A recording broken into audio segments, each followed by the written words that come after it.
যে দিনের ভিতরে আমরা জন্মলাভ করেছি, আমরা মুসলমান হয়েছি। আসুন সেই দিন ভিত্তিক সামান্য একটু কথা আমি বলবো। আপনারা ইতিমধ্যে অনেক ধরনের কথা দুটো ভাষায় শুনে এসেছেন। আজ আমার যে বলার কথা আমি সেটুকু শুধু বলবো, তা হচ্ছে এই প্রত্যেক মানুষকে নিজের জন্য দেখতে হবে তার অভাব কি রয়েছে, তার কি প্রয়োজন। এই প্রয়োজনের কথা যেদিন আমরা চিন্তা করেছি, মাথার ঘাম পায়ে ফেলে কঠোর পরিশ্রম করে জমি জমা বন্ধক রেখে বিক্রি করে দিয়ে জীবনে একটা বড় ধরনের ঝুঁকি নিয়ে আমরা বিদেশে এসেছি, কথা ঠিক না? অভাব অনুভব করেছি যে আমি যদি সৌদি আরবে যেতে পারি, সৌদি আরবের মাটিতে যদি কিছুদিন থাকতে পারি, কাটাতে পারি, তাহলে আমার মা বোনদেরকে এক মুঠো ভাত, পায়ের নিচে মাটি, ছোট্ট একটা বাংলো ঘর তাদের উপহার দিতে পারবো। আমি আমার ভাই বোনদের জন্য লেখাপড়ার খরচ যোগাতে পারবো। এ ধরনের এক বুক আশা নিয়ে সেই সুজলা সুফলার দেশ ফেলে, মা বাবাকে পিছনে রেখে, ভাই বোনদেরকে পিছনে ফেলে, বৃদ্ধ পিতা মাতার কথা ভুলে গিয়ে, নিজের স্ত্রীর মধু মাখা মুখ ভুলে গিয়ে আজ আমরা এক এমন দেশে পড়ে আছি, চাই কিছু টাকা পয়সা, কথা ঠিক না? প্রিয় ভাইরা আমার, আমরা কেন যেন এত হতভাগ্য হয়েছি? অভাব অনটন, লাঞ্ছনা গঞ্জনার বোঝা নিয়ে যেন গোটা পৃথিবীতে আমাদেরকে ঘুরে বেড়াতে হচ্ছে। এক মুঠো অন্নের জন্য, এক খণ্ড বস্ত্রের জন্য আমাদেরকে যেন পাগল করা হয়ে সারা পৃথিবীতে ঘুরতে হচ্ছে। এমনকি মা বোনেরা পর্যন্ত কায়িক শ্রম দেওয়ার জন্য দেশ দেশান্তরে ছুটে যাচ্ছে। দেশের ভিতরেও তারা কঠোর পরিশ্রম করছে, কিন্তু এক মুঠো অন্নের জোগাড় করতে পারছে না। এটার যেন সমাধান হচ্ছে না। কেন এই ঘটনা? আপনাদের সম্মুখে সৌদি আরব রয়েছে।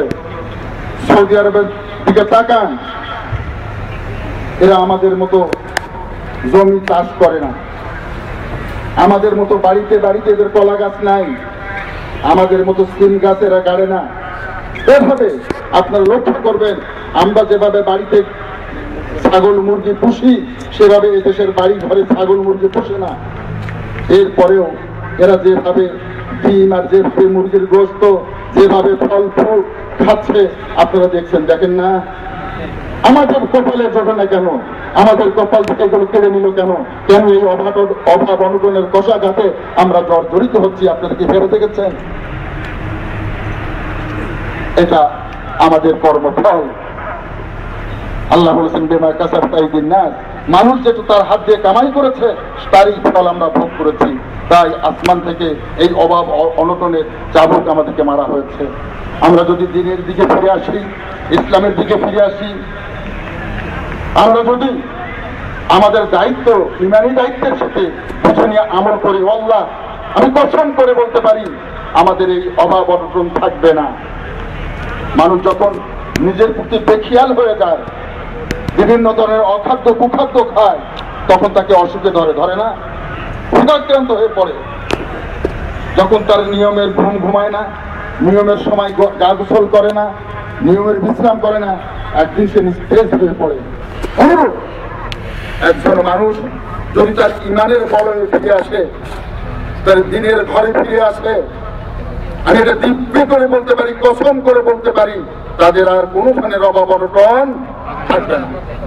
আপনার রসুলের জামানের দিকে তাকান, রসুলের আইয়ামে জাহিলিয়াতের দিকে তাকান, কিভাবে সেখানে অভাব অনটন ছিল। রসুল এসেছেন, তাদেরকে দিন শিখিয়েছেন, তাদেরকে ইসলাম শিখিয়েছেন, তাওহীদের শিক্ষা দিয়েছেন। যে মানুষগুলো একদিন খাবার পেত না, স্বয়ং রসুল ক্ষুধার জ্বালায় পেটে পাথর বেঁধেছিলেন, সেই মানুষগুলো একদিন এত মূল্যবান রুমাল দিয়ে নিজের চেহারা মুছেছে, যা ইতিহাসে লেখা আছে, কথা ঠিক না? তাই প্রিয় ভাইরা, আসুন দীর্ঘ সময় আর কথা বলি না, বলার অনেক ইচ্ছে ছিল, কিন্তু সময়ের দিকে তাকিয়ে আর আপনাদের এই কঠোর পরিশ্রম করে যে সময় আপনাদের আরাম করার কথা, সেই সময় দিয়ে আপনারা যখন এসেছেন, আল্লাহ যেন আপনাদেরকে ধরে নেন, আল্লাহ যেন আপনাদের দিকে তার রহমতের দৃষ্টি ফেরান। আপনার যে আল্লাহরে মনে করে দিনের কথা মনে করে এসেছেন, আল্লাহ যেন আপনাদেরকে তার রহমতের ছায়া আশ্রয় দেন।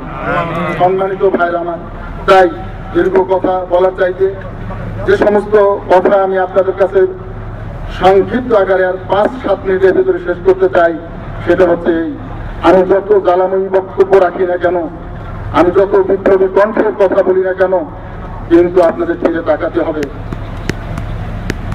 নিজ নিজ দিকে। আগে নিজের সংশোধন করতে হবে। যে ভাইয়ের আকীদা সহি নেই তার আকীদা সহি করতে হবে, যে ভাইয়ের আমল ঠিক নেই তার আমল ঠিক করতে হবে, যার আখলাকে গলত আছে তার আখলাককে সহি করতে হবে। নিজের থেকে কাজ শুরু করতে হবে, কথা ঠিক না? আমি বলেছি আপনারা করছেন, আপনি গিয়ে ফজরের নামাজ পড়বেন না, এই ওয়াজের কোনো মূল্য নাই।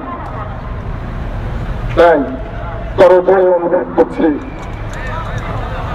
আপন ভাই বলে বড়দের সাথে আপিল করছি, দরখাস্ত করছি, মুসলমানের সন্তানের বুকের তাজা তপ্ত রক্ত যেন জাহান্নামের আগুনে না জ্বলে।